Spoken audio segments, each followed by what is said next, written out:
Hi, my name is Hamza Jacobs. I'm an IT trainer with New Horizons in London. I'm here today just to show you a couple of cool little tips and tricks on Windows 7 and Office 2010. How to install Windows 7. We're going to be installing Windows 7 using a CD. Now, there's a couple of ways you can install Windows 7.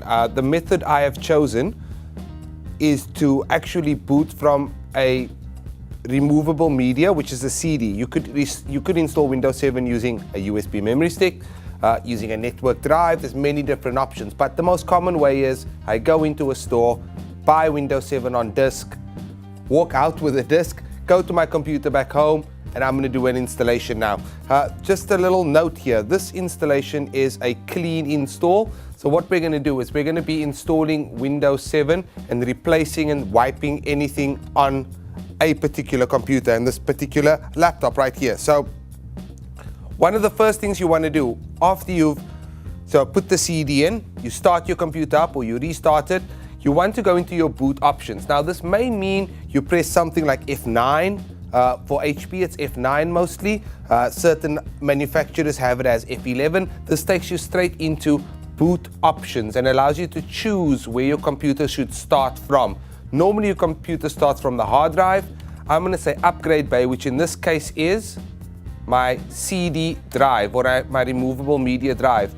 Immediately you'll notice it'll read from the disk, press any key. It then boots from the DVD.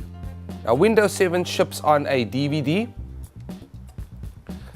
and depending on your retail product, you get Ultimate, you get Professional, you get Home Premium, you also get Enterprise if you're in the Enterprise group, and what it's essentially doing now is just loading some files.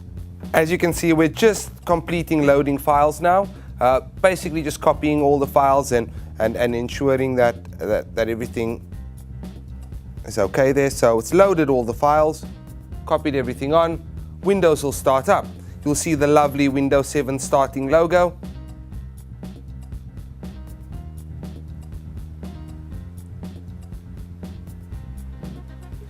And installing Windows has really become a breeze over the last couple of years. Pretty much anyone can do it now. The first prompt when you get Windows 7 will be to choose your time and currency format. Now, of course, we're going to select English United Kingdom, keyboard English United Kingdom. If you don't do this and you're in the United Kingdom, your apostrophe becomes the @ sign, and you have to go Shift and 2 for @ and it's just all sorts of confusion. So be sure to select the correct keyboard input method over here. I'm going to hit next. That's it. All we need to do now is pretty much click install. Now, before you had to hold the installation by its hand and sort of go, okay, next. These days, it asks you what region you're in, what your keyboard layout is. Setup will start now, and right, so now all we need to do is yep, I accept, next. You have the option to upgrade or to install a clean installation. Now, when you're doing an upgrade, please remember that you really should be upgrading only from Vista or between Windows versions. I'm going to do a clean custom installation, which means I'm going to wipe the hard disk and put a brand new copy of Windows over there. So what I could do is I've got my disks over here. So I could go, okay, on the primary disk, I can simply hit next and reinstall. But what you probably want to do is if you go to drive options here, you can actually delete the disk. Delete that disk too. There's really just one hard disk on here. So I've deleted whatever was on this disk before. Now I can just go next and allow Windows 7 to install into that blank space automatically. That's it. That's all the information we need right now, as you can see on the screen. It's going to copy files, expand, start installing. It may reboot your computer once or twice while doing this. This process should take about 15-20 minutes, sometimes half an hour, depending on your computer speed. So I'm going to stop right there, and we'll be back with the final installation screen once everything has been installed and completed. We've done our final reboot. When coming up, Windows 7 actually came up and started all the services. You may see a little bar run across and say Windows 7 is checking your video performance.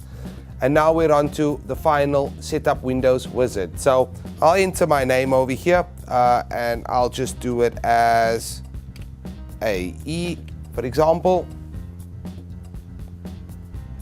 It automatically gives your computer a name. Now, your computer name, the username really shouldn't be the same thing. So it'll always do the -PC, but I could do something like this, maybe put laptop or anything after that. This is the name that your computer will be recognized as on any network that you join. So I'll hit next. Password recommended. Of course, always a good idea to put a password in. If you do not put a password in, it will just boot straight to the desktop. Yeah, and not ask you to log on or anything else. So password hint. Put in pass there. Next.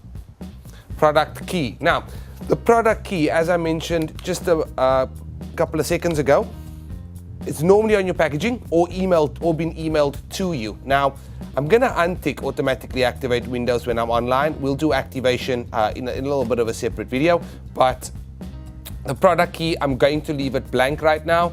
One of the nice things about Windows 7 is you do not have to enter a product key for the product to actually function. You can use Windows 7 for 2 months without entering a product key at all. So it's really useful if you want to perhaps dual boot it, run it inside an image, or just test it really. So I'm going to leave that blank, hit next. I'm going to say use recommended settings. Right, our time zone.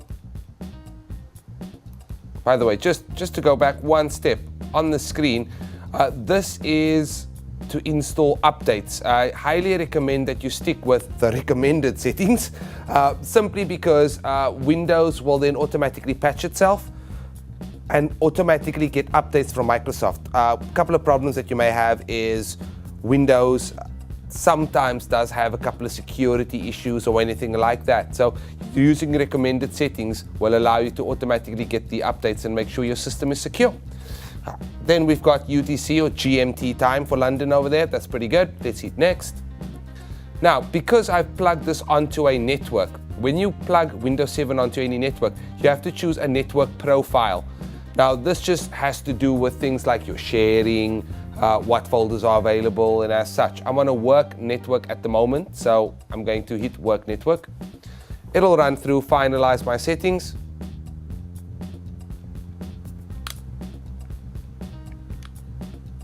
And it should take me straight into my Windows desktop. And there we go. Welcome to Windows 7. We're straight into our Windows desktop. As you can see, it's because I'm on a network, it's automatically started downloading and installing updates. But there we go. You've just installed Windows 7.